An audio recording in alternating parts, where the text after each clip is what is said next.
Hello, welcome back to this series on A Course in Miracles. I'm Tomas Garza, and well, let's talk about what you're not today. Let me talk about what you are, right?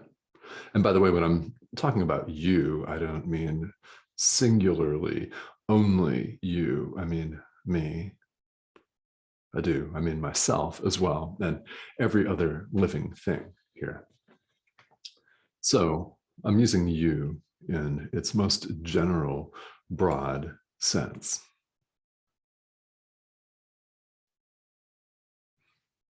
So let's talk about what we're not. We've seen here in A Course in Miracles, especially here in the workbook, where 20 lessons in a row have us contemplate the idea, I am not a body, I am free, for I am still as God created me. We've seen the idea that there's more to us than this lump of flesh and bone that's 80% water. And instinctively, deep down, we all know this. We know it, even though we attempt to cloak that knowledge in a massive veneer of denial. It's thick. It's a thick wall sometimes. It's a tremendous looking barrier. We want to believe that truth is true. Only truth is true. But we attempt for countless eons to convince ourselves otherwise. We see ourselves as this lump of flesh and water and some bone and stuff. You know, really, it's kind of a conglomeration of stuff. It's not who we really are. Now, while the physical body is quite intricate and amazing and beautiful in a lot of ways, it's not who you are. It's not who you are. We are as God created us. So let me come back to the two-word statement that is so often proffered here in discussions on A Course in Miracles. God is, period. That naturally implies that nothing else is. If you're a student of Advaita Vedanta, Advaita means only Brahman is. Right? It's the same thing. So if only God is, who are you?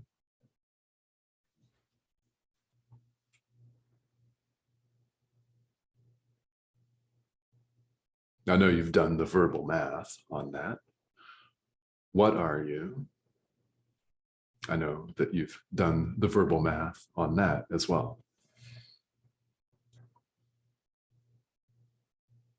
Where are you? Well, if only God is, then we're in God. Not as a separate being running around, not like a tiny little microbe or an amoeba or something like that, but one with.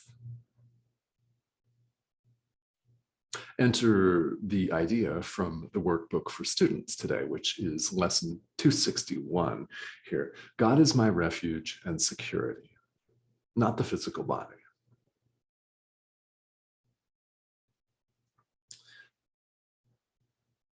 We identify with what we think our refuge is. We identify with what we think our security is, a place that we're safe.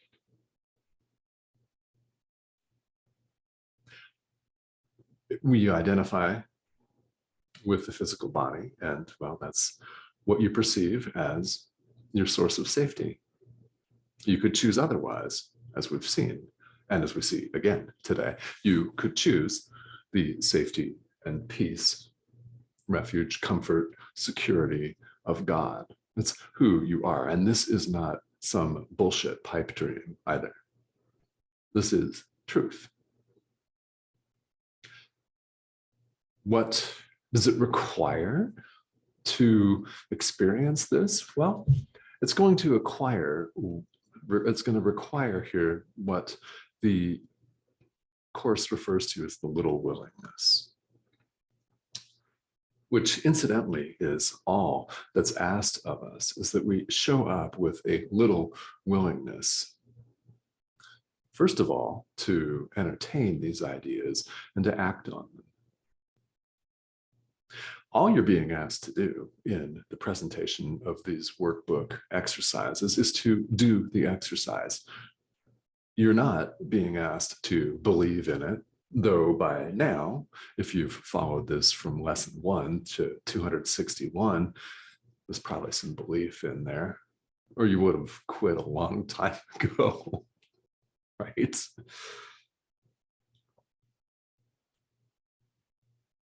So we begin to see what a long haul commitment this really is. Here's the thing, it doesn't have to be long. You never know when awakening is going to come.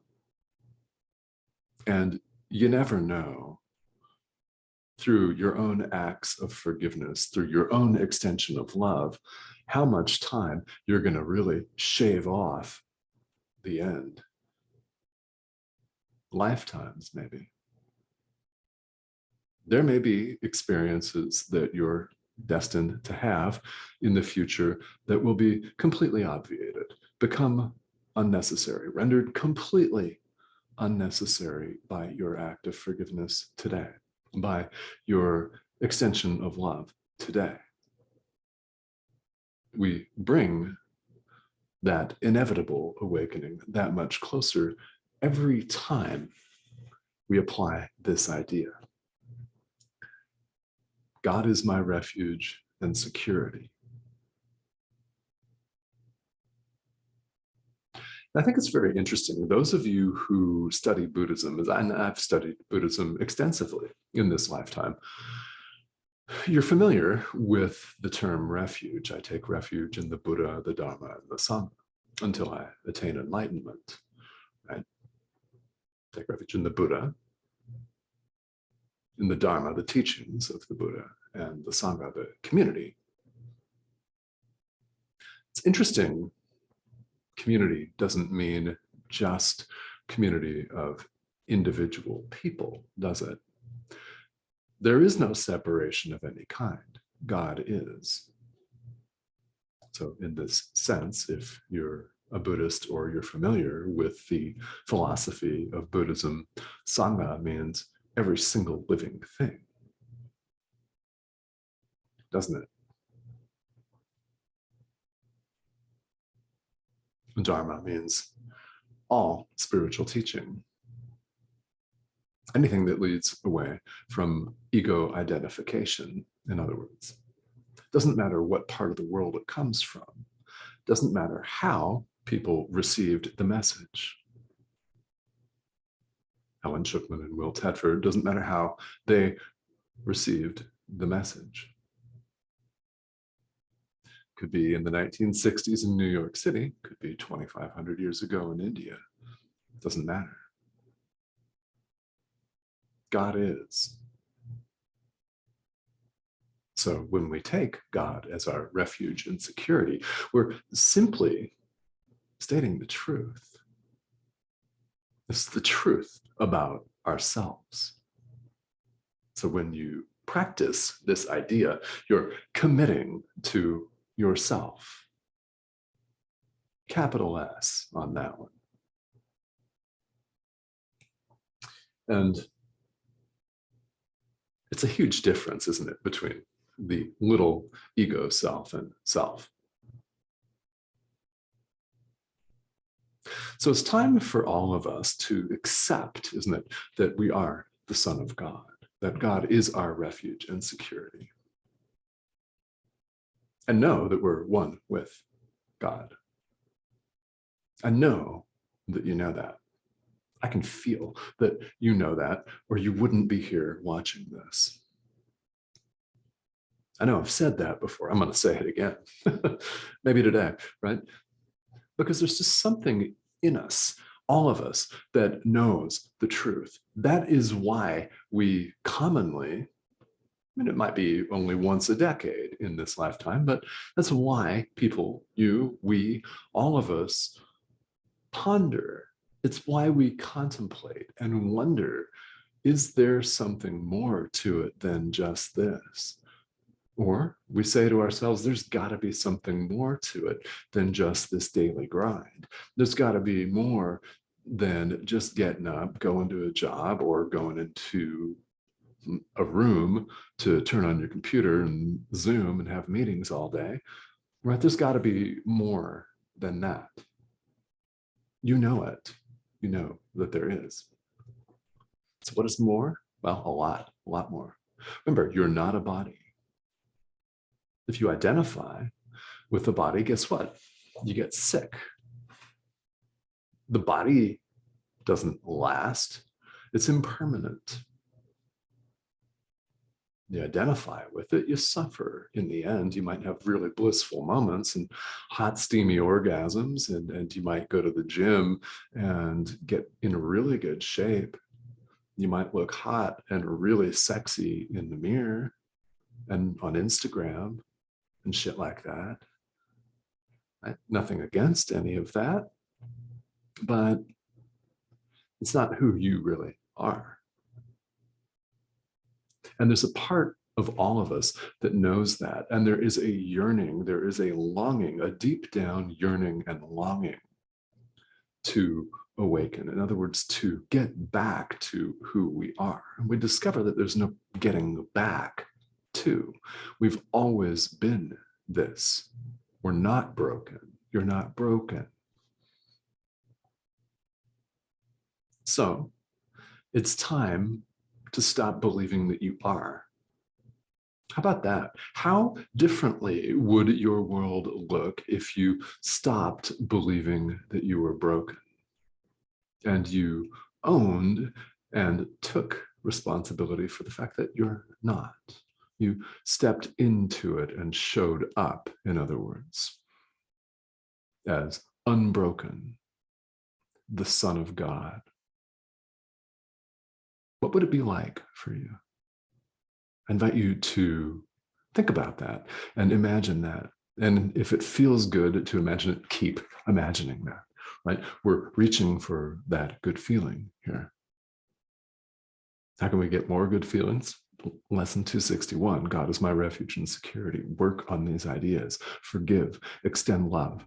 This is how you do it. This is how you do it, like the song, yeah? It is how you do it. It's our function here in the world to forgive, to extend love, so that we may know who we are. And you know who you are. So let's all step into that role and start acting like we know. Yeah, join me.